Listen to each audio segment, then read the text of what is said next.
maiiwanan ko yung mga anak ko. Naiintindihan ko yan. Handa ako diyan. Pero humihingi lang ako ng tulong sa iyo na suportahan mo yung air travel ko. Kasi maiiwan yung mga anak ko and gusto ko lang na pag kailangan nila ako, makakauwi ako sa kanila. Kasi itong mga bata na ito, lumaki sila sa akin. Since birth hanggang nag-decide sila na hindi na sila tatabi sa akin sa tulog. Nasa akin sila gabi-gabi. Except pag wala ako sa bahay dahil sa trabaho. So, pag sa bata kasi, hindi naman niya maintindihan na, oh anak, I have to consecrate myself into the service of the nation. Hindi mo naman pwede sabihin sa bata yun, hindi maiintindihan yun. So sinabi ko sa kanya, supportahan mo lang yung air travel ko because I need to go home to my children. Kasi kahit na vice president ako, gusto ko pa rin na maalala nila na nandyan yung nanay nila dahil sa loob ng bahay. Hindi naman vice president tingin sa akin ng mga anak ko. Just plain, mama, may kailangan ako, mama, may problema ako. Sabi niya, yes. Dalawa lang yun. Sabi niya, yes. In fairness, hindi siya yung nag-umindi sa DND. Hindi totoo yan na hindi binigay sa akin. Binigay yan. Nung nanalo na, sinabi ko na ito dati, ulitin ko lang. Nung nanalo na kami, nakita ko yung boto. And then I realized, sabi ko, gagawin talaga ng mga tao na ipaaway kami para masira yung partnership. Yun talaga ang gagawin. Lalong-lalo na ng mga yellow, ng mga liberal. Kasi yun yung gusto nila. So sabi ko, they will exploit this. And dahil nasa DND ako, araw-araw ako pagdududahan. Anong ginagawa ng babaeng yan dyan? Usa na iya ginabuhat. Asam na siya gaadto. Planning ako dita. Planning to overthrow the government. Kasi DND yan. Hawak mo ang military. So sabi ko sa sarili ko, ayaw ko na magtrabaho ng ganun. Na araw-araw ka pinag-iisipan na meron kang gawin. Samok ra siya ba, magtrabaho ka, unya na pay ingana nga intriga, madaot lang imuhang kamada. So ingon ko, sabi ko sa kanya, pwede ba ako lumibat sa education? Kasi 3 naman yung plataforma ko, mapayapang pamumuhay, trabaho, edukasyon. So sabi ko, pwede ako lumipat ng DepEd. Sinabi ko din sa kanya kung bakit. Ayaw ko na intrigahin ako. And then he said yes. So napunta ako sa DepEd. And then the other one, sabi ko, supportan mo yung air travel ko. Sabi ko, di na nangyari yun. Pinilit namin, hindi na natupad yun. Isang beses sinabihan ko siya. Sabi ko, pwede ba sabihan mo yung 250? Kasi ako ang priority. Hindi ikaw. Kasi yan yung usapan natin. Kasi naiintindihan mo, di ba? Na meron akong maliliit na anak. Kasi sinabi siya, do I have to tell them? Na semi-British accent. And I said, of course. Kasi presidente ka, ikaw magsabi. So hindi na, isang beses. And then one time, priority daw si Lisa. Hindi ko alam kung anong trabaho niya para sa bayan na ito. And then one time, priority daw si ganyan. So I said, okay, this is,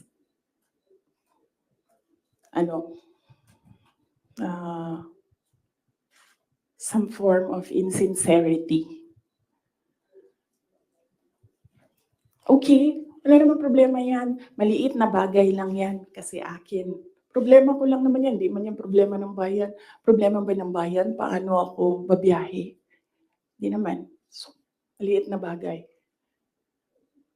Ah, ako na gagawa ng paraan para ako maging nanay.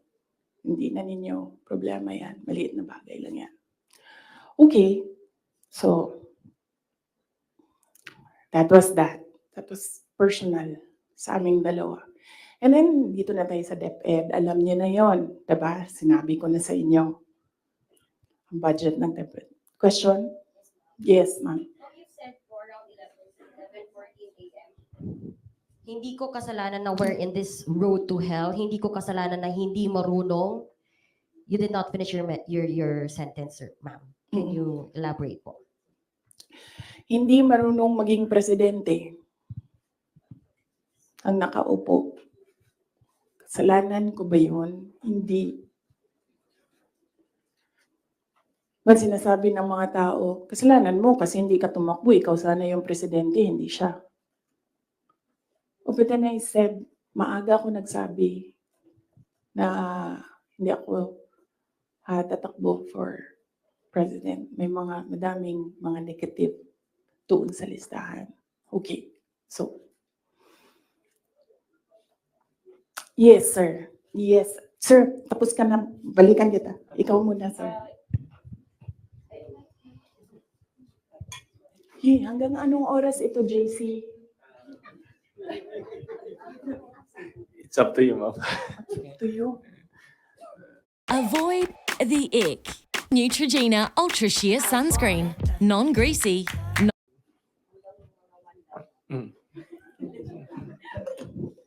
Okay. Madam VP, with all this revelation that ayun nga, meron kayong mga request kay President Bongbong Marcos in case he wins, which is he won. And of course, yung conversation nyo with Senator Amy Marcos. Ngayon ba, do you regret teaming up with President Ferdinand Marcos during the 2022 elections? Alam mo, inisip ko yan. Naisip ko na yan. And then naisip ko kasi, ganito. Sila yung tumatakbo, di ba? Tumakbo si BBM, tumakbo si Lenny. So, either lang naman sa kanila yung mananalo noon.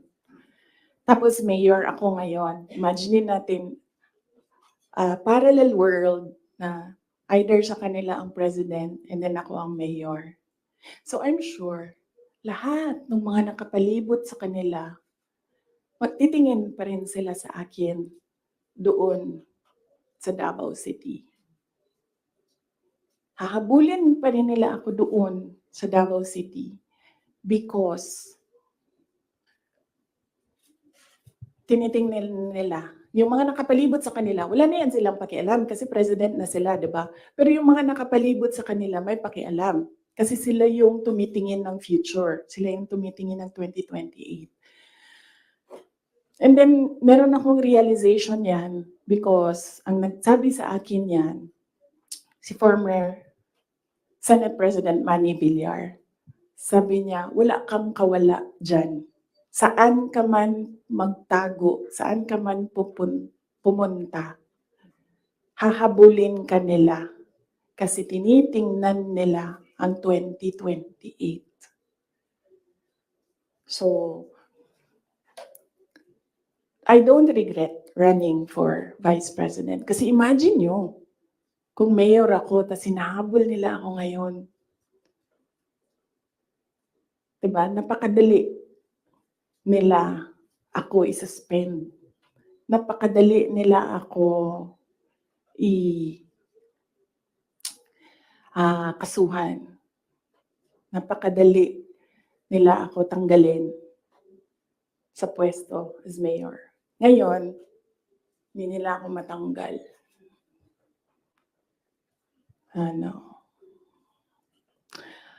They can drag me to hell.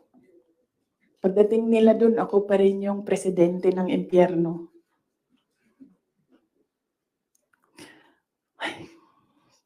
Yes. Yes. Pahiram ako ng ballpen, lagyan ko lang ng note kung saan ako nag-stop kasi para alam natin saan tayo mag-start. Mamaya. Kung sinabi niyo po na hindi kayo nagsisi na tumakbo kayo for Vice President, pero nagsisi po ba kayo na nakipag-tandem kayo kay President Bongbong Marcos? Hindi man ako ni-request ni VP Lenny na tumakbong Vice President niya. No, hindi ko pinagsisihan yung pagtakbo ko as Vice President. And hindi ko din pinagsisihan na nakipag-tandem ako sa kanya. I'm sure merong rason ang Diyos kung bakit ako nilagay dito sa upuan na ito, sa ilalim ng seal na yan. Para rin siguro sa kanya, para kay BBM or para sa bayan, hindi ko alam kung anong rason ng Diyos. Sometimes, or all the time, hindi natin nakikita ang rason ng Diyos. Nakukonect na lang natin siya kapag meron ng ibang nangyari sa buhay natin. Siguro, yun yung rason. Para, ganito, gawin ko, bullshitin ko sila ng bullshitin. Bullshit kayong lahat. Drag me to hell. Sorry Mark. sila muna ha, kasi hindi pa sila nakatanong. Ma'am, Mark Makalalad. good morning, Super General. VP. Since wala po ko yung intention to run for Vice President from the very beginning, can we say na napilitan ba talaga kayo, and without yung call ni Senator Amy, masasabi niyo ba na nagamit lang kayo para lang manalo si President Bongbong Marcos sa pagkapangulo? Napilitan, hindi. Very rational yung decision making ko sa pagtakbo as Vice President. Sinabi ko kanina.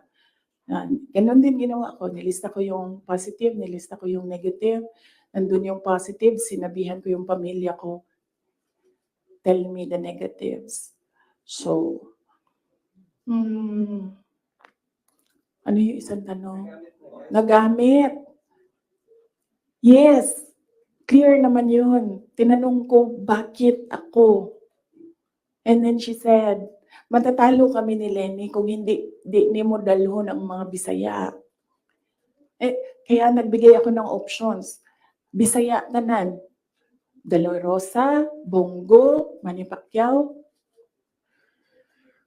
And then she said na hindi kakayanin. Except for Manny Pacquiao, hindi naman siya nagsabi na hindi kakayanin. Ang sinabi lang niya, nag-refuse si Senator Manny Pacquiao. So, of course, ginamit nila ako para manalo sila. Obvious naman yun. Gusto niyo makita yung survey? Hindi ko siya dala. Pero next time dalhin ko, and then pwede kayo tumingin pero hindi kayo pwede magpicture. At my worst, I was sugar addicted, sleep deprived, dehydrated. I found Dr. Laubscher. She made for me. Ma'am, Yes, ma'am. Joel, DWIZ. Yes. Ma'am, good morning. Ayong buntag, ma'am.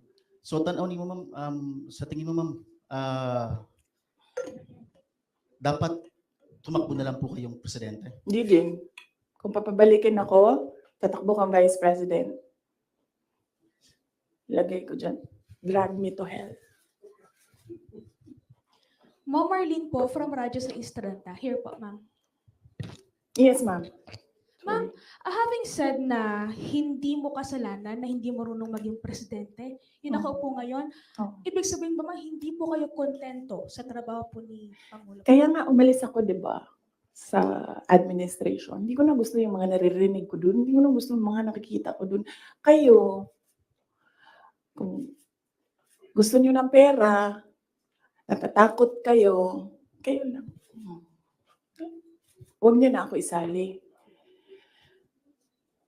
The reason why, noong 2016, ito, sidebar na lang ito, hindi ito kasali, lagi tayong tatagal nito. Huwag na yan. Sige. Ay hindi. Hindi ko na gusto. Kung presidente nyo siya, okay lang. Ako, hanggang vice president lang ako. Hanggang number 2 lang itong bansa na ito. Wala itong number 1 para sa akin. Yes. Bea, Ma'am Borajo. Yes po. Hi ma'am, kanina po kasi sinabi nyo na, ma'am here. Yes, yes, yes. Kanina po kasi ma'am sinabi nyo po na hindi ka naman po inask ni VP Lenny para maging vice president niya. Did you somehow wish na sana inask ka na lang po niya na maging vice president niya to run alongside her? Hindi, ma'am. Uy, ginuukok og nidaog si Lenny. Gukdon, manggihapon na nila si PRD, di ba? Mag-ICC, gihapon na. Ay, samot na. Si Trillanes o si Lenny, magkauban man na sila. So kung presidente si Lenny, ilahag hapon ng ICC. Alam niyo ba bakit hindi umuusad yung ICC? Kwento ko sa inyo next time.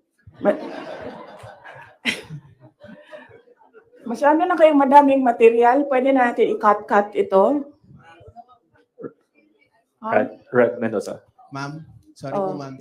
Ma'am, may hanging question ako sa inyo the last time kasi Oh. ito yung tungkol doon, yun nga, you're referring nga yung tungkol doon sa tandem ninyo with the President, BBM. And do you think po ba may regret po ba din kayo kasi yung mga supporters ninyo were forced to vote for the President as tandem? Yun nga yung sinasabi ko before na kasi may mga supporters din si President Marcos sinasabi na budol din sila sa Nino? inyo.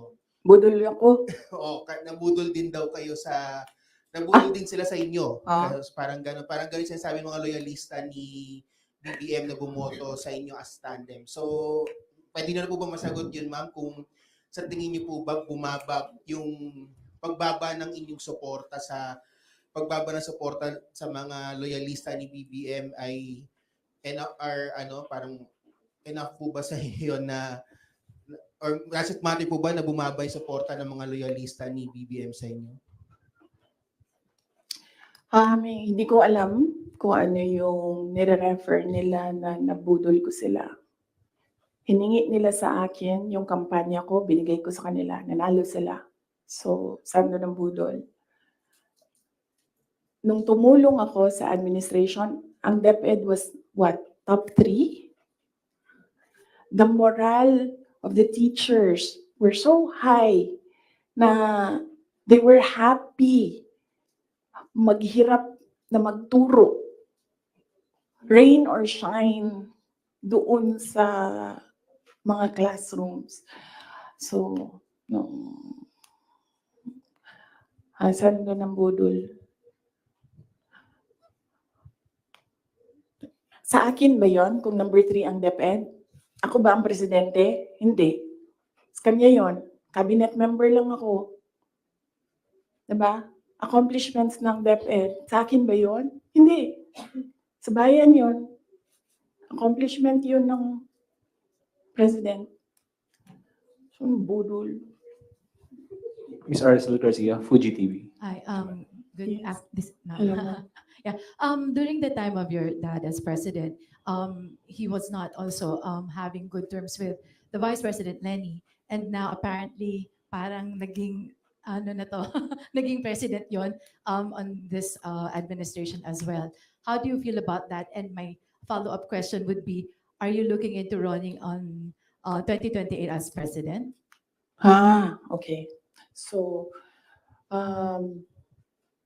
si PRD, in all fairness to the person, hindi yun nanggigipit ng tao.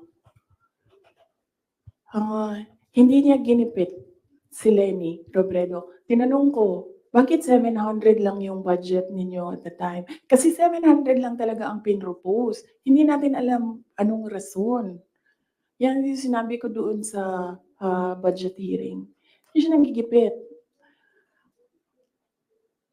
Sinuspend ba ni PRD o tinanggal sa pwesto mga politiko na kaibigan ni Lenny? Lahat ng mga tumatanggap sa kanya doon sa iba't ibang lugar, nasuspend ba yun? Nawalan ba ng budget? Wala naman. I don't remember anyone ever complaining na naalis sila sa pwesto kasi kaibigan nila sila ni Robredo. Wala. So, hindi yan siya mahilig manggipit ng kalaban. Kung maalala niyo, kalaban niya sa politika, hindi sa personal na buhay. Sa politika, si Speaker Nograles, never yon nagipit sa Davao City. Si Trillanes, yan. Mortal enemy niya si PRD. Si PRD thinks nothing of him. Pero, ginipit ba yun? Wala. Diba? Kita nga natin siya kung saan-saan. Kita nga siya sa kasamang Give your clients the ability to book entertainment, restaurants, show. Lance, may I go? Diba? Newswatch Plus. Good morning, ma'am. Hello. Good morning. Yes, sir. Good morning po. So, since we're on the topic of the election, 2022 elections, recently po kasi nagkita si Pangulong Bongbong Marcos at si Vice President Robredo sa isang event sa Sorsogon. And may sinabi po si Pangulong Marcos na this may be a step for political reconciliation. How do you feel about this meeting and that statement? Wait lang ha. And the 2028 question, ma'am. Oo. Sa sunod na lang yan, ma'am. Ano ba yung sinabi ko na date? Kailan nga ba yun? Fourth quarter of 2026.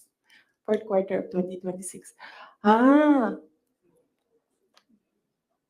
So, kung mag-advise ako kay Lenny,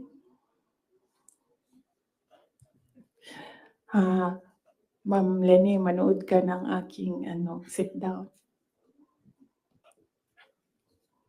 Yan lang. Wait, hindi ko na ituloy ito. Hello, Mababait to, good ma'am. morning po, Sir Edisman. Madam Vice President.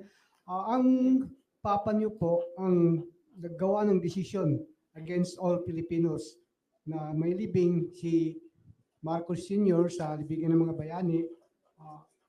Ano na po ang nangyari ngayon? Nakalimutan na po ba ng nakaupo ngayon? Maraming salamat po.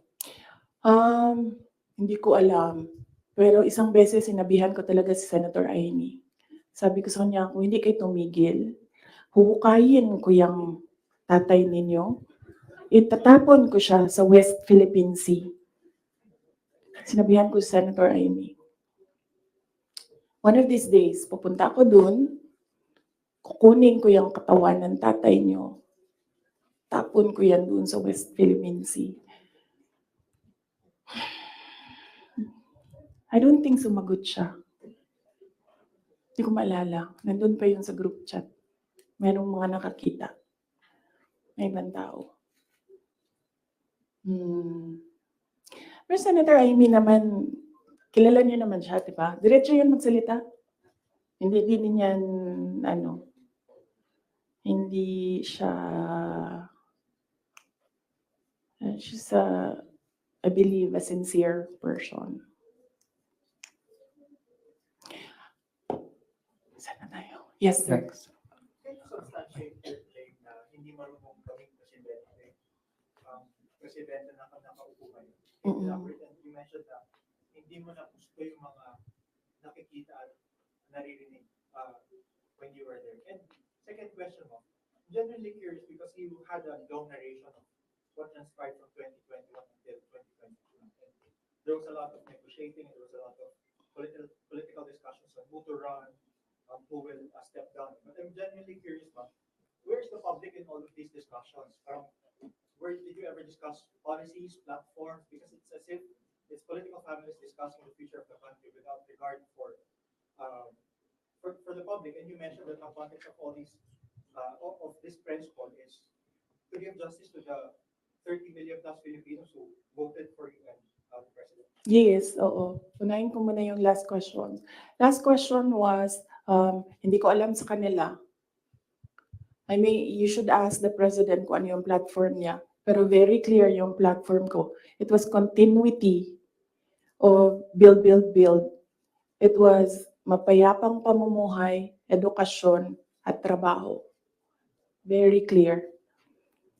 And when I won, it was still mapayapang pamumuhay and trabaho and edukasyon, all related to security. And noong hindi ko nakuha yung overarching na sector, I focused on education. Siguro yan na rin yung sagot sa unang question mo. Paano ko nasabi na isubstantiate ko yung sinasabi ko? I don't ever remember may platform siya na sinabi kung anong gagawin niya para sa bansang ito. Di niya sinabi ano ang gagawin natin sa food security. Wala siyang sinabi kung anong gagawin natin sa inflation na darating. Kasi alam naman natin na at the time na darating yun eh. Kasi nakikita na, na-forecast na siya. So, yan yung pagsasubstantiate ko sa sinabi mo. I don't ever remember, may plataforma siya. I don't ever remember him discussing kung ano ang gagawin sa problema ngayon. Alam niyo noon, pag pumupunta ko sa 7-Eleven, expensive yan na tindahan, di ba? Ay, sorry, 7-Eleven. Pero yes, expensive sila. Kasi, ano sila, go-to. Mabilis ka makabili, nandun yung kailangan mo. 1,500 ko noon. Bili na ako ng corned beef, bili na ako ng tinapay, bili na ako ng kung ano-ano. Ngayon, ang 1,500 ko, tsokolate na lang ang mabili ko. Tsaka ice cream. Wala na ang corned beef, wala na ang tinapay.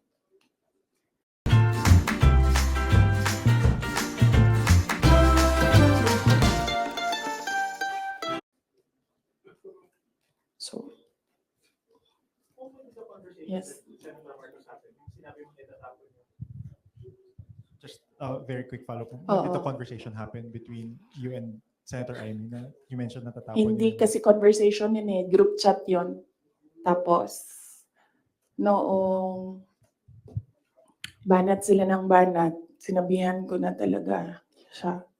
Sabi ko, one of these days, huhukayin ko talaga yan. Tapon ko yun, what's Philippine Sea, ang tatay ninyo. Okay, so, pwede tumuloy na muna tayo, ha? Kasi gutom na ako. Ma'am, Ma'am, Kelly Cordero po from Bombo Oh. Radio.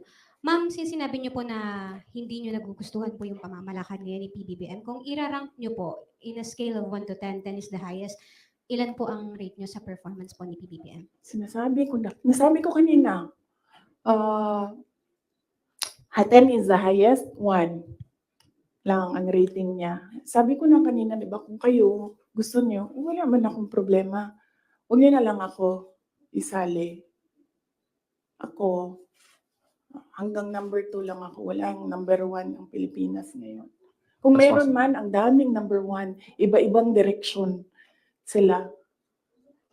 Once follow-up? Ma'am, follow-up lang po. Since you mentioned na President Ferdinand Marcos, you don't remember at all him discussing with you kung ano yung platform niya when he run for the presidency. Pero kayo po ba, did you insist na parang sa part ninyo, this is what you want for the country? Yes. Yes. running? Oo. Sa kanya or sa tao? Sa kanya po, nung nagdi-discuss kayo na dapat po may plataforma tayo. Kasi naman, di ba, ang expectation mo, pag tumakbo yung tao, meron siyang sinasabi na gagawin niya. And, pasensya na. Pero nung nakaupo ako doon at the time, hindi ako nakikinig sa kanya. Ang naririnig ko lang, sama-sama tayong babangon muli. Apparently, yun lang yung naririnig ko. And when you say, sama-sama tayong babangon muli, you will do something to make this country the best that it can be. Kasi sama-sama tayong babangon muli, di ba? So, ibig sabihin, walang maiiwan. But apparently, madami ang naiiwan ngayon. Yun lang naririnig ko noon. Ang mali ko ata is nag-assume ako na when you say sama-sama tayong babangon muli, gagawa ka ng mga bagay para sa bayan at para sa taong bayan. Nag-assume ako na ang gagawin niya ay mas maganda pa, mas maayos pa, mas magaling pa sa lahat ng dumaan na presidente. Sir, ako din kaganyan sa'yo. Tapusin na natin ito. Otherwise, hindi pa tayo matapos ngayon. Babalik tayo bukas, Sabado. Ma'am, ikaw lang yun at ako, ma'am. Sila, they want a weekend, ma'am.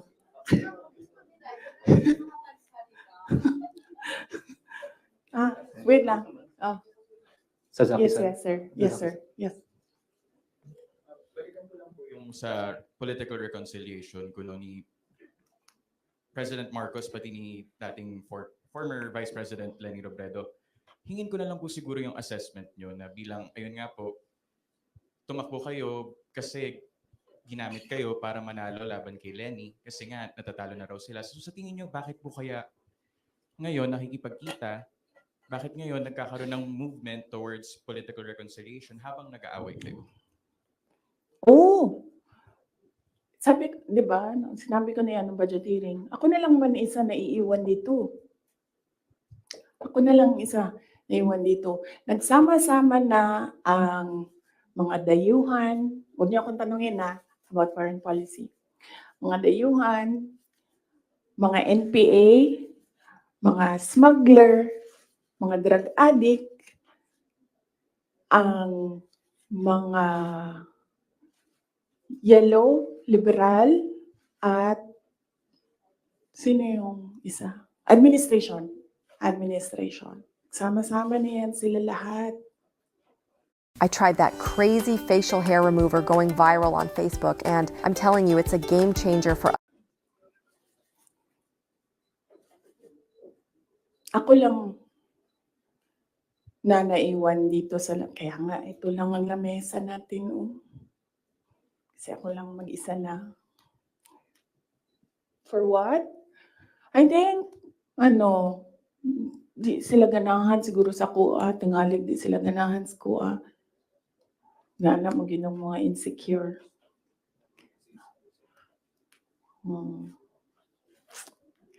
So, ang tagline ng OVP is para sa Diyos, bayan, at bawat pamilyang Pilipino. Hindi na po ngayon. Starting today, ang tagline ng OVP is drag me to hell. Sasaki, san Kuno News. Tama na. Tutuloy ko pa yung aking May pupunta pa tayo kay Martin Romualdez. After this, let's allow the Vice President to speak again. Oh. Sasaki, sir. Yes, sir.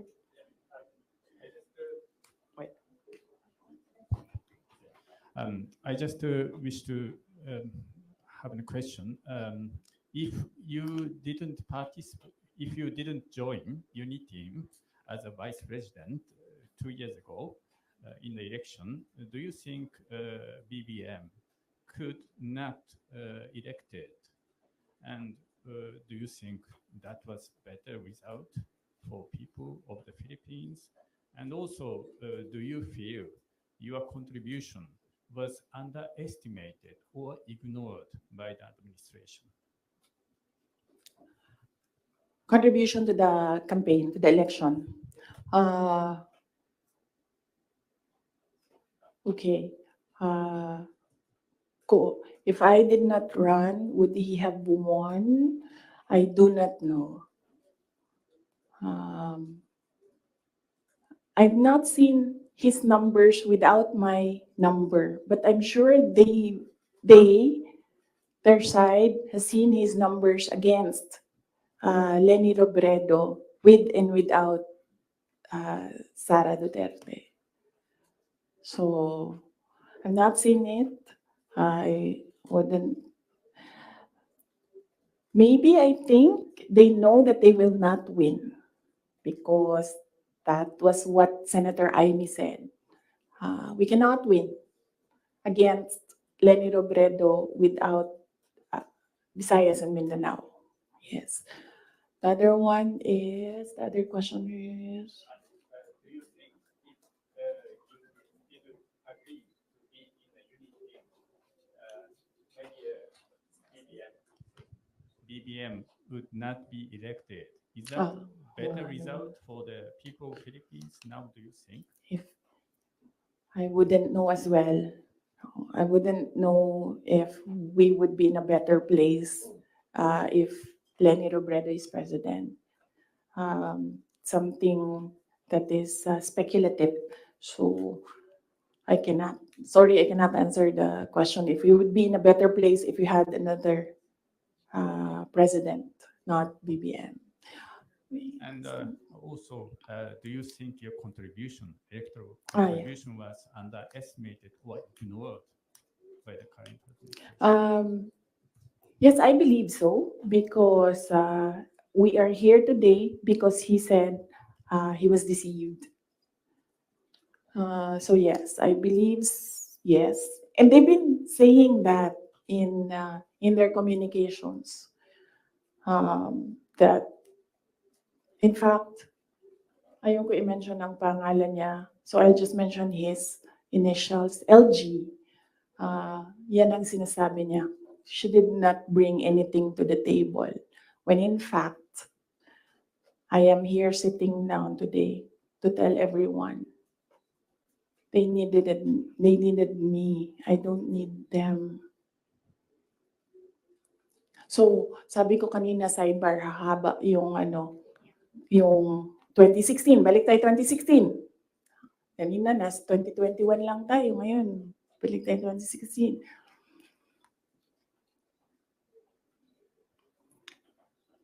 Maalala ninyo, ayaw tumakbo ni President Duterte ng president kung hindi ako tatakbong mayor. Paulit-ulit niya yan sinasabi, hindi ako tatakbo kasi si Inday Sara ayaw niya tumakbong mayor. Because humindi na ako sa politika noong 2013. Sabi nila, tumakbo kang congressman. And I've never liked legislation. I'm better at execution. So sabi ko, no, hindi ako tatakbong congressman. I'd rather work sa law office. So 2016, sabi ko, no, I'm done. Bahala kayo kung ano yung gusto nyo. But he said na, no, I cannot run kasi ayaw ni Inday Sara tumakbo. Ayaw ni Inday Sara tumakbo ng mayor. And then, pinilit ako ni BG, said some things, pinatawad ko na siya ngayon. He said some things doon sa akin that I said, okay, sige.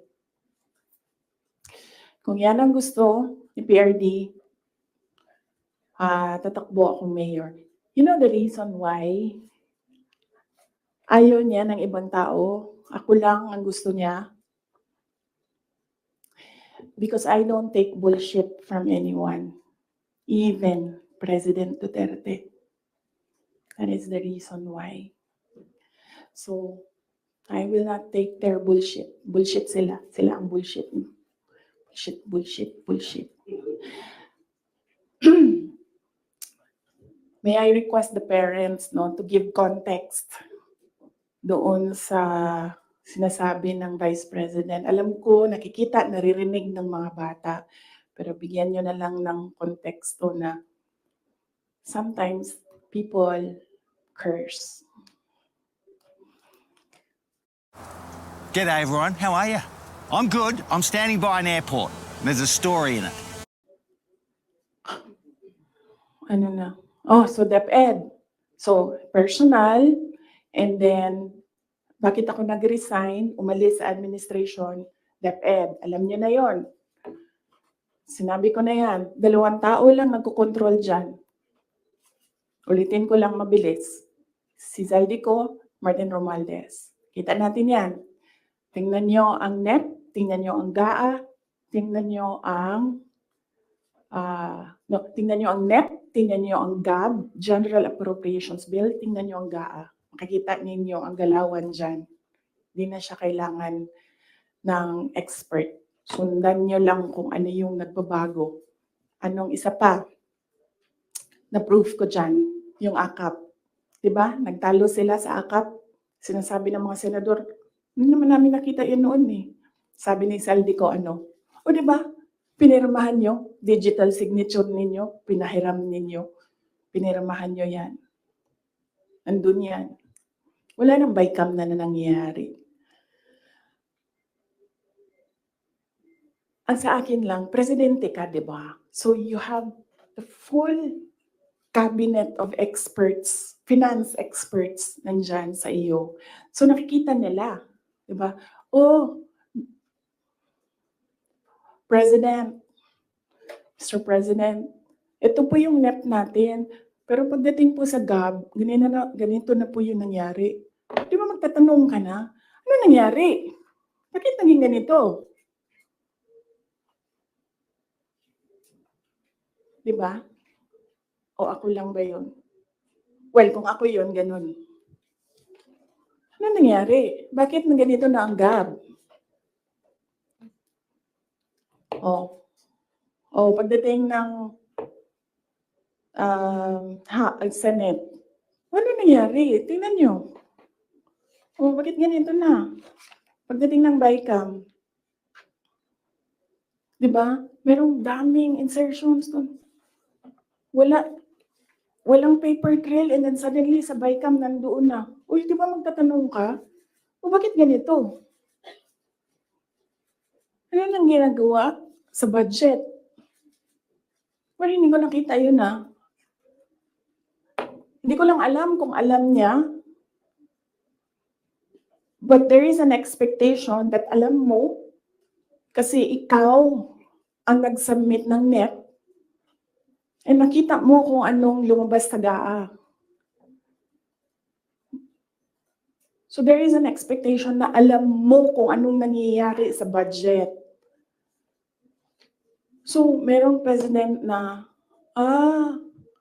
okay, ito yung NEP. Then after a few months, okay, ito yung GAA. Yung wondering kung alam niya kung ano nasa page 2.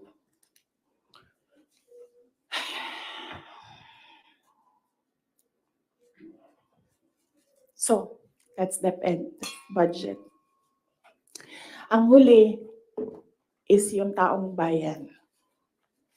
Okay?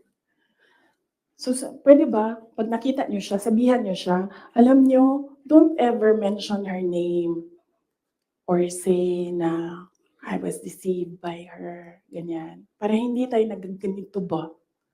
Ayoko yung pag-usapan, yung mga ganito na bagay. So sabihin niyo sa kanilang lahat, huwag niyo na lang banggitin yung pangalan niya kasi pag binanggit niyo yung pangalan niya, lalabas yung drag me to hell press con. Pwede naman sana tumahimik na lang, no?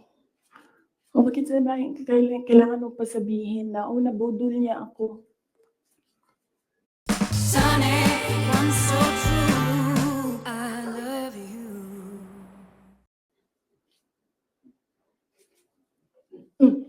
So, taong bayan.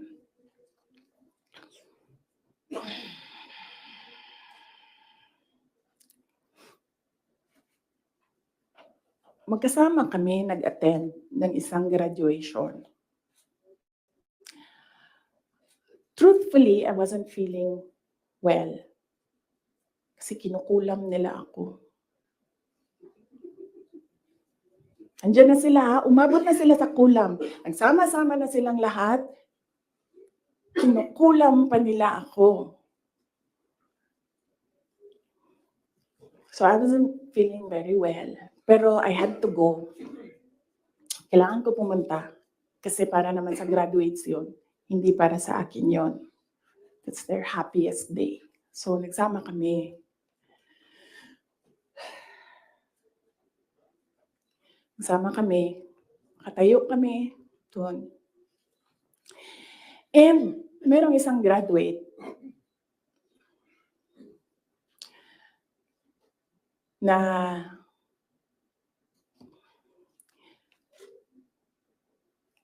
alam nyo, para sa akin, there was some sort of inappropriateness sa ginawa ng bata. Pero bata ito eh. So ikaw din, meron ka din dapat sana sigurong pag-intindi kung saan nanggagaling yung bata. And ang reaction mo, ang response mo, should be so that the child will learn a lesson. So meron isang graduate. Sabi nung graduate, Mr. President, can I have your watch as a graduation gift?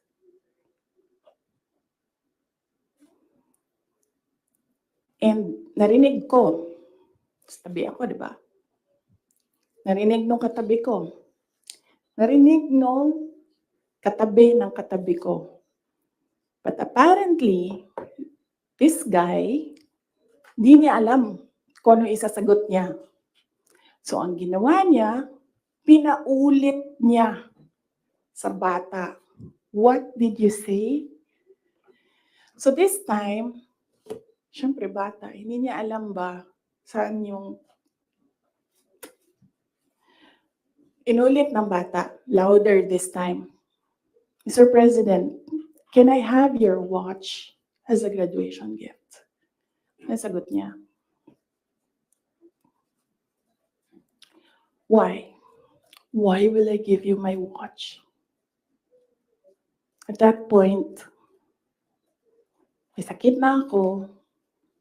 I wasn't feeling very well. Nandun lang ako, nakakatayo ako doon kasi may gamot ako.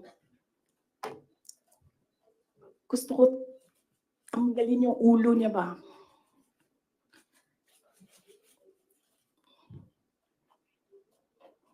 I realized toxic na yung relationship.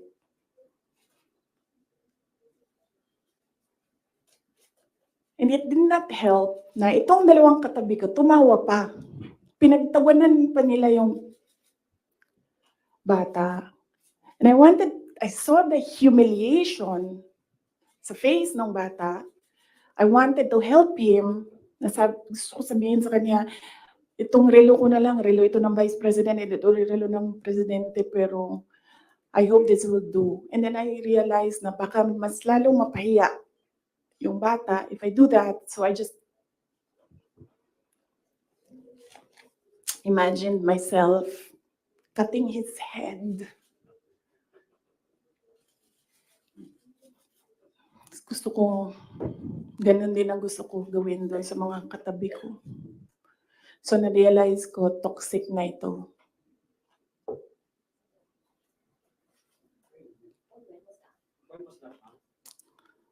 One of the graduation, hanapin niyo yung footage, makikita niyo doon yung mukha ko.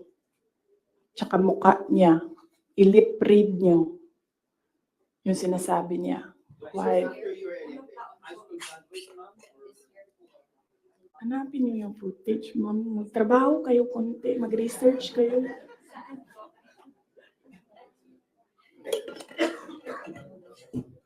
So, gusto ko sabihin sa kanya,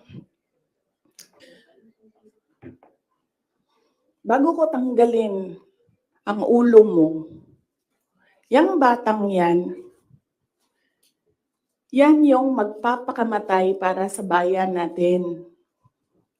Nag-aral yan ng 4 na taon, naghirap yan ng 4 na taon, walang tulog araw-araw para mag-training kasi mamamatay yan para sa bayan natin. Yan yung batang yan, ang mapuputulan ng daliri diyan sa fiasco ninyo sa West Philippine Sea. You want to get MyConnected? All you have to do is fill out the MyConnect online self-sign-up. Easy, right? There are times that leave you looking for more. And then I'll cut his head. So doon, na-realize ko, toxic na, di ba? Ganyan na yung imagination mo. Ang imagination mo, sinasakal mo na yung tao. And then I said, this is over. Tapos na. And then, so hindi pa natigil. Doon sa Tamayong, sa barangay Tamayong, sa Davao. Alala niyo? Pinupuk nila yung mga tao doon. Hinampas, pinupuk.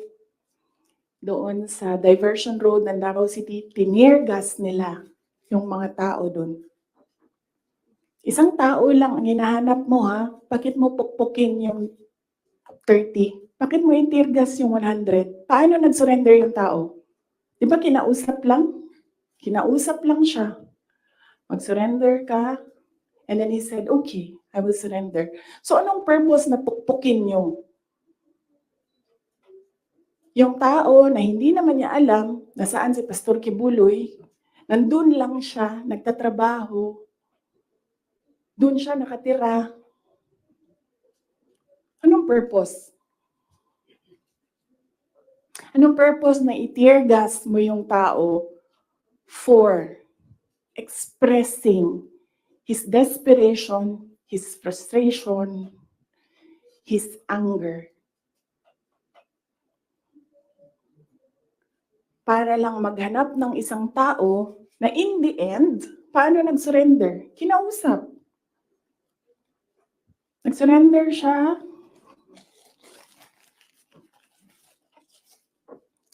Kinausap siya.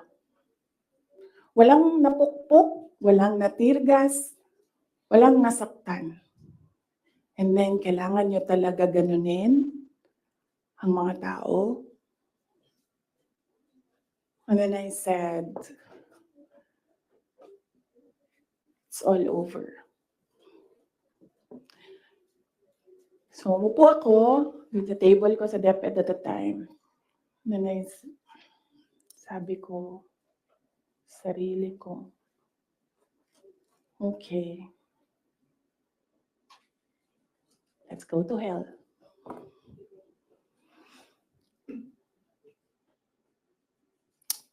So, ano bang ginagawa nila? Balik tayo dun sa yung political reconciliation. Ang gusto nila, hindi ko sinasabi silang lahat, ha? Si Martin Romualdez lang.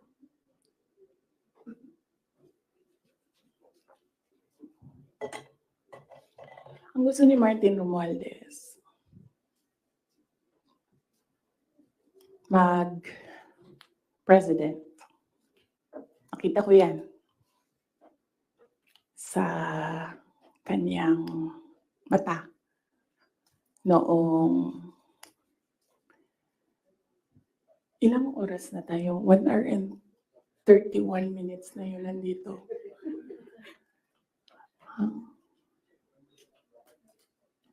I-cut na lang natin. Tapos next week yung Martin. Pwede, madami na kayong material, di ba? Okay na yun? Oh. Sige. Ang questions natin doon lang sa 1, 2, 3, ha? Sa personal, sa budget, sa DepEd, and kung the way he treats. Alam nyo, may red flag na yan noon eh. Nung kampanya, may red flag na yan. But unfortunately,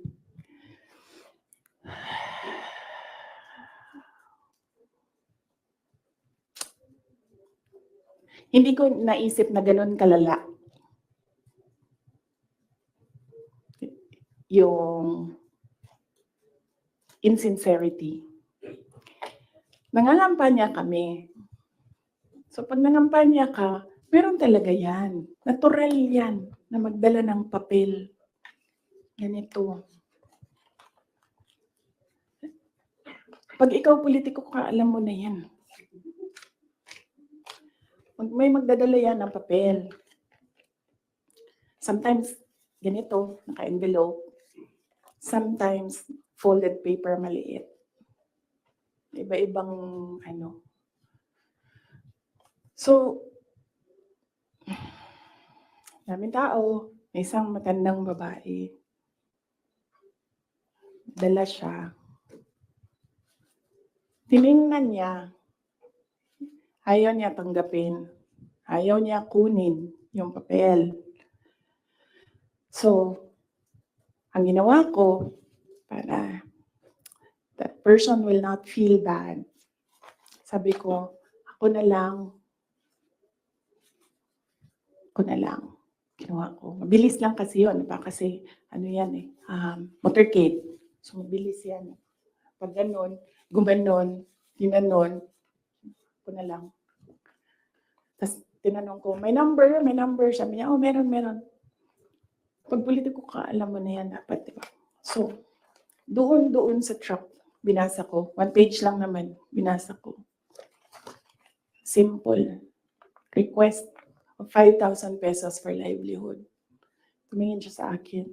Sabi ko, ako nang bahala nito. Maliit lang na bagay ito. Ako na. Sabi niya, okay, sige. Yan lang.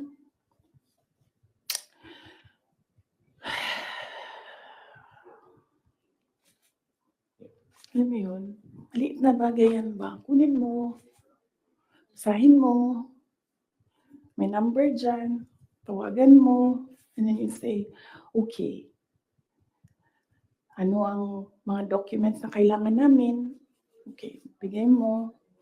And then, okay. Complete documents. Ayan. Tapos. Ano mo, for some people, wala lang yung 5,000. But for other people, 5,000 is everything. Alam mo, merong governor ngayon, hanapin niyo siya. Hindi siya nag-BBM.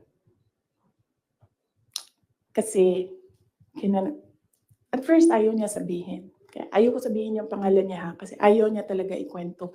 Pinilit-pilit namin siya, bakit ayaw mo mag-BBM? Bakit ayaw mo mag-BBM? Ayaw ko sabihin ko sino yung kasama ko, pero may kasama ako. And then, bakit ayaw mo mag-BBM? Sabi nung kasama ko, kausapin natin ito, iupo natin tong governor na ito. Sabi ko, okay, sige. Sabi mo, bakit ayaw mo mag-BBM? Sabihin mo sa akin. Bakit ayaw mo? Ganon din ang kwento ng governor. May ibang version lang, konti. Hindi straightforward na ganon. Ang kwento ng governor, siya nakita ko with my own 2 eyes kasi ako yung nag-i-escort sa kanya. And for that reason, hindi ako mag-BBM. Okay na, nasabi ko sa kanya, okay din na magsara ka na lang. Nasabi niya, sige, ikaw walang problema.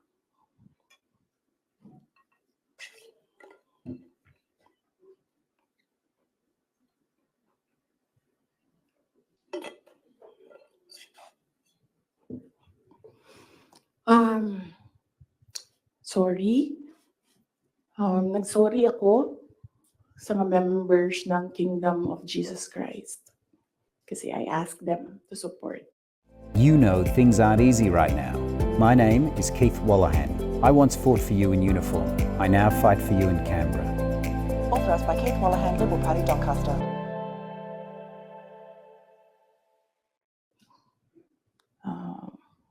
President Marcos during the elections. And individually, kapag merong lumalapit, nagsasabi na we are in this shit hole because of you, and sinasabi ko din, I'm sorry, but sabi ko sa kanya, kung bigyan ako ng Diyos ng pagkakataon, yan lagi yung sagot ko. Kung bigyan ako ng Diyos ng pagkakataon, bawiin ko lahat yan. Hindi ko bawiin yung nangyari, babawiin ko yung dapat para sa bayan. Alam niyo,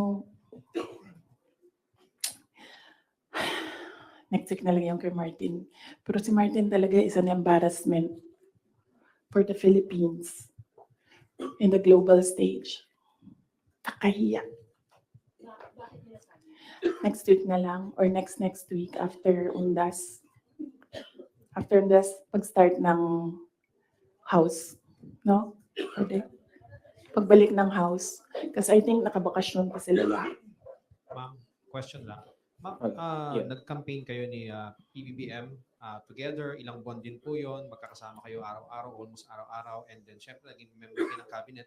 Bakit po hindi kayo naging magkaibigan despite yung matagal na pagkakasama po ninyo? Ni President Marcos, hindi talaga kami magkaibigan. Nagkasama lang kami, unang-una dahil sa eleksyon, pangalawa dahil sa trabaho. Hindi kami magkaibigan yan. Isipin nyo ha, noon, nung tumatakbo pa, meron kaming group chat.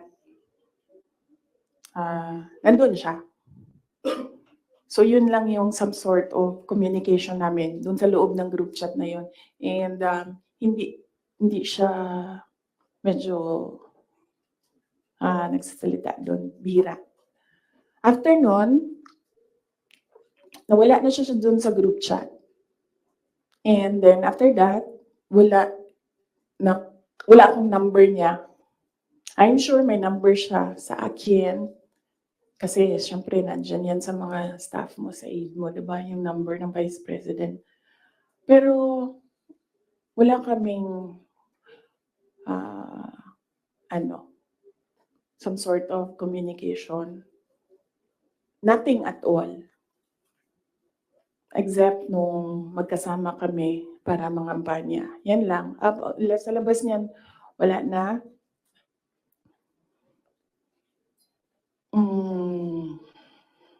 Nagkakausap lang kami dahil sa trabaho.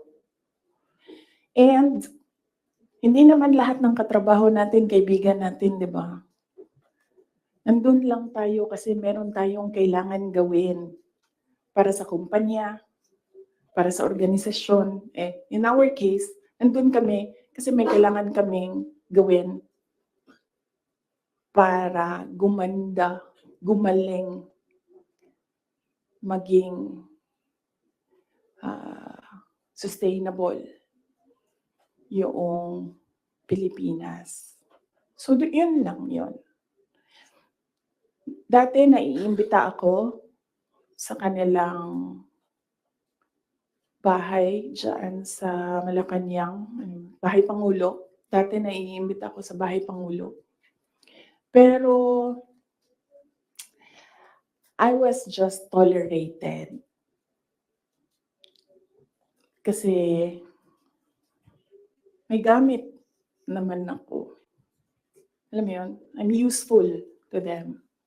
So I was just tolerated. And alam ko naman yun. But wala naman problema sa akin yun. So as long as I can do my job sa DepEd, tsaka sa Office of the Vice President, mabigay ko lang yung promise ko, plataforma ko, promise ko sa bayan. Magawa ko lang yung kailangan gawin para sa education sector. Wala akong problema. You can tolerate me all you want.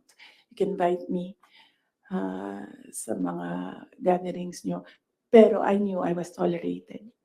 Because Lisa Marcos is another story.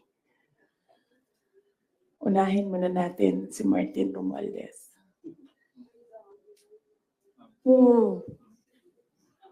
Kaya nga sabi ko, sabihan niyo sila, huwag nila banggitin yung pangalan ko.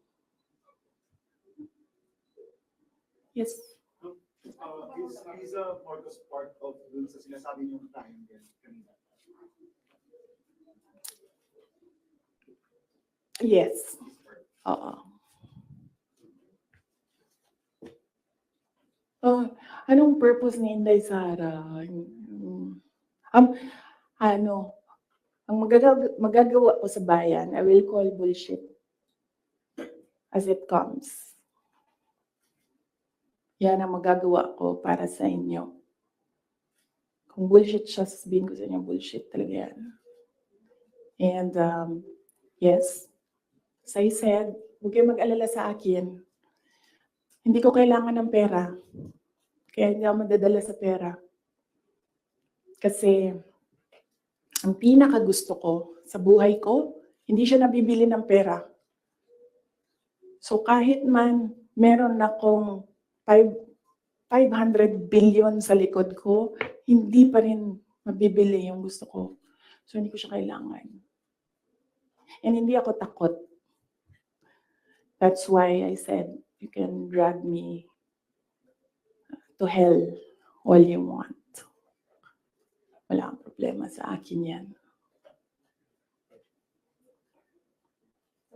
Si Martin ba? Introducing new Duck Fresh Discs Plus for total toilet cleaning confidence. Switch today. Get your new tyres only at Tyre Ruler. From click to fit, we make it so easy.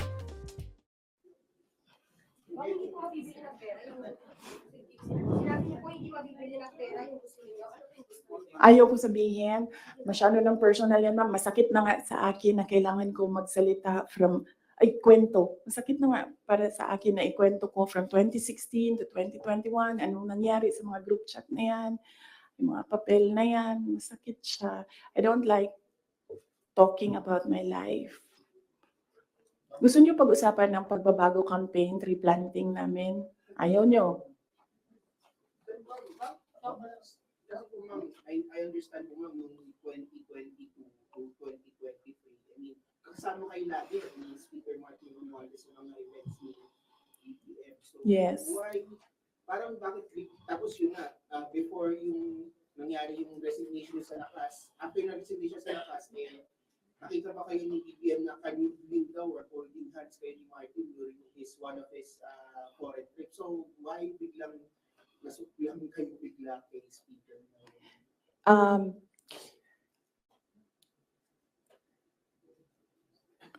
That the time, na-ambush niya ako ni Martin.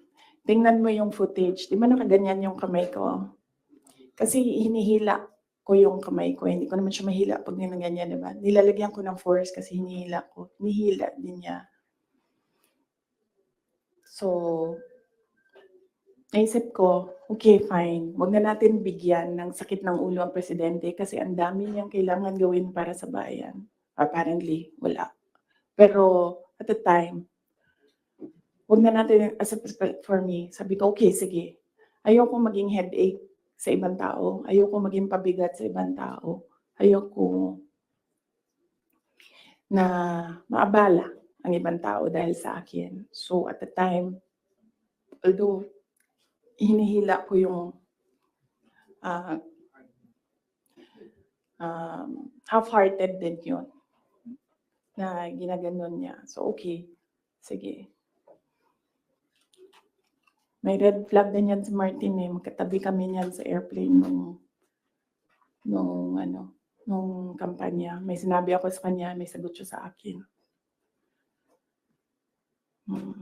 Pero yes, imagine niyo, meron tayong speaker na on record, on paper, in another country, na tumanggap ng suhol. Kaya. Elaborate lang po yung speaker on record. Ay. Kailan ba yung speaker part? Kailan yung Martin Romualdez part? After November? After opening ng house? Yes. Let's talk about the confidential concept ng house. Regarding po sa DepEd and the OBP's confidential Ay, yes, as I said, antayin natin yung next hearing ng House, Good Governance. Masyadong maaga sagutin sila. Walang lumalabas eh. Gusto ko lumabas so that pwede akong magsalita. Eh wala, kahapon wala naman. Oh, no, because we're questioning about the... Yes. Ang position ko dyan, Sa DepEd, hindi na ako nakikipag-usap sa kanila doon. Sabi ko, kayo nang bahala kung anong gusto niyong gawin dyan. Pero dito sa Office of the Vice President, sinasabihan ko yung mga tao na kapangalan, kung ano yung gusto mong gawin, yun ang susuportahan ko. Kung ayaw mo umattend, susuportahan kita. Kung gusto mo umattend, susuportahan kita. Hindi ko pipilitin kung ano yung dapat mong gawin. Mag-decide ka, and then kung ano yung path, if you decide on the path that you will take, I will support you on that. So, hindi pa kami nagkausap nung merong mga subpoena, hindi pa kami nagkausap kung ano yung gusto nilang gagawin. Basta sinabihan ko sila, I will be with you every step of the way. Sinabihan ko din sila, kung ang decision mo ay magpa-detain, sinabihan ko din sila, sasamahan kita doon sa loob ng detention. Walang problema yan sa akin. Kasi hindi naman lahat ng mga tao kasi sanay sa pressure, sa stress. Hindi sila sanay sa mga ganyan na ilalagay ka sa national TV, papahiyain ka. Hindi lahat ng tao nakakapag-isip ka agad kung anong gagawin, kung anong sasabihin. So some of them really are saying na pa-detain na lang ako. And then sabi ko sa kanila na okay, walang problema yan. Samahan ko kayo sa detention. I'm sorry, on the issue of budget naman, since parang final na sa House part ng 733 million, what would that mean for the OVP satellite offices? Would that mean like total shutdown of the OVP satellite offices? Inaantay namin yung GAA. So, pag nandyan na yung General Appropriations Act, alam na namin kung ano, ilan. And then meron na kaming mga options ngayon. Unfortunately, hindi namin siya ma-finalize kasi yung mga options namin. Kasi hindi namin talaga nakikita kung ano yung nasa batas. Hindi pa kasi batas yung GAB.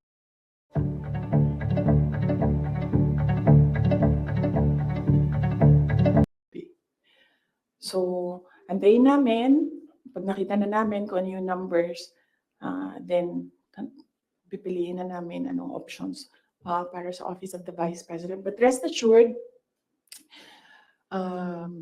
patuloy yung trabaho ng Office of the Vice President para sa bayan, kung ano man yung kaya namin base sa kung ano yung budget, ibibigay namin yan sa taong bayan. Last question, please. Lawmakers were questioning po about the 16 million pesos po na dinasta ng OVP, pati po confidential funds in 2022 po, na nagasta 11 days para daw sa rental ng safe houses. One lawmaker even asked po na yung 5 million naman po na nagastos ng 2023 sa third quarter po ng OVP confidential funds, nagastos lang po sa loob lamang, sa loob ng 79 days. So parang nakakapagtaka rin daw po sila na bakit yung 16 million pesos nagastos po sa loob lamang ng 11 days. So, can you give us an explanation po kung paano po ba nagasta nga raw po itong particular confidential funds po? Okay, sige. Last question na yan. Last question na yan. Last question. Okay. Unang-una, nag-explain kami lagi sa Commission on Audit kung paano ginastos yan. Lahat ng hiningi ng Commission on Audit, binigay namin. Meron kaming mga hindi nabigay, sinabihan kami ng Commission on Audit, kailangan namin yan. So, we fully cooperated and participated and submitted to the Commission on Audit with regard to the confidential funds. Alam niyo, hindi nakakapagtataka sa gobyerno ng gumastos ng millions araw-araw. Kami doon sa DepEd noon, pumipirma kami billions in one day para maglabas ng pera. So, hindi nakakapagtataka ang 5 million, 10 million in a day. Pirma lang yan. Tapos lalabas na yung pera. Ibabayad na yan kung saan yan ibabayad. And then, babalik na yung documents para sa ganyan. Ganun talaga ang gobyerno. Gumagastos siya. every day para sa mga projects niya. And sometimes, it's not millions, billions ang pinipirmahan ng mga opisina ng gobyerno para sa projects. Okay? Yes. Maraming salamat. Sabi ko po mas mahal parang po yung ginasta sa safe houses po na yun. Parang luxury hotels sa mga mamahaling condo po sa Metro Manila. Kasi ang ginagawa nila, nag-audit na sila. Kaya ako hindi sumasagot doon sa kanila kasi ang ginagawa nila, sila na yung nag-audit. Hindi naman yan tinanong ng Commission on Audit. Ang hiningi lang ng Commission on Audit, ano yung documents para sa mga expenditures. So, sinubmit namin yon. And in fact, nakikita nila yun kasi sinubina nila lahat ng documents. The thing with the hearing is kung makikita mo, kahapon, hindi ko napanood, kaya hindi ako mag-comment, pero nakita ko sa transcript na kahit anong sabihin ng tao na nakaupo doon, ng resource person, kukontrahin siya noong nagtatanong. Walang tamang sagot sila tatanggapin. Kahit yung COA na mismo ang nagsabi kung ano yung trabaho niya, hindi nila tinatanggap na sagot. Kasi bakit ba? Kasi nga, sa simula, sinabi ko, gusto nila mag-impeachment. Hindi nila magawa kasi wala silang kaso for impeachment. So, ang ginagawa nila dyan, nagpi-fishing sila na nagpi-fishing, hanap sila ng hanap. Alam nyo, before ako umupo, alam ko, impeachable officer ako. So, binasa ko yan. Ano ang impeachment? What are impeachable offenses? Ano ang pwedeng gawin mo na ma-impeach ka? Binasa ko yan lahat. Si BBM, sabihin ko sa inyo, may listahan ako ng 5 bagay na impeachable offense niya. Pero sa tingin niyo, papasa dyan sa House? Of course, hindi. Diba?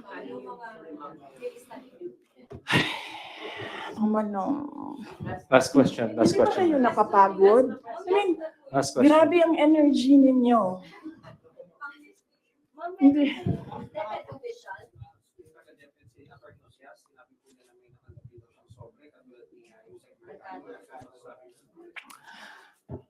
Yung envelope na yan, kaya ako sinasabi kanina, antayin natin yung next hearing.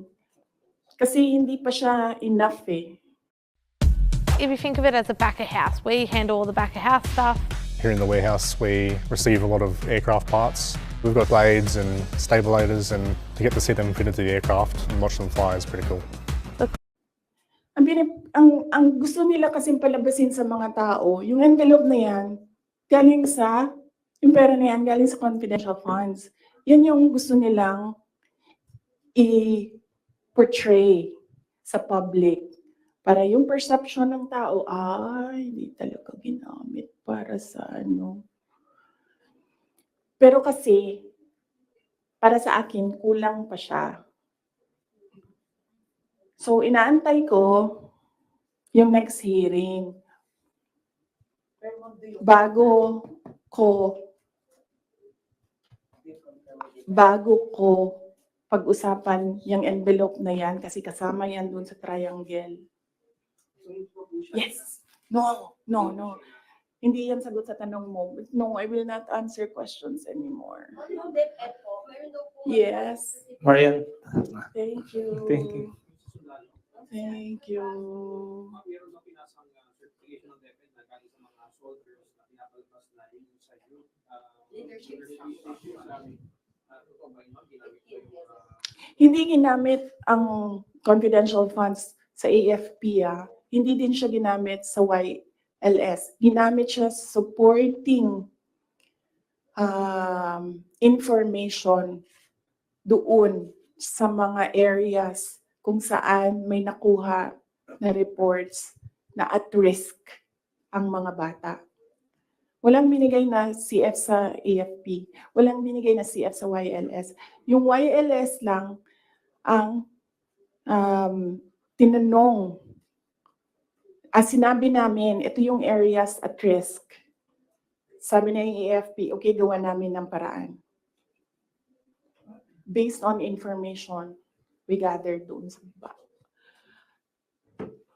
Antayin natin yung next hearing. Antayin natin kung ano yung sabihin doon. Tapos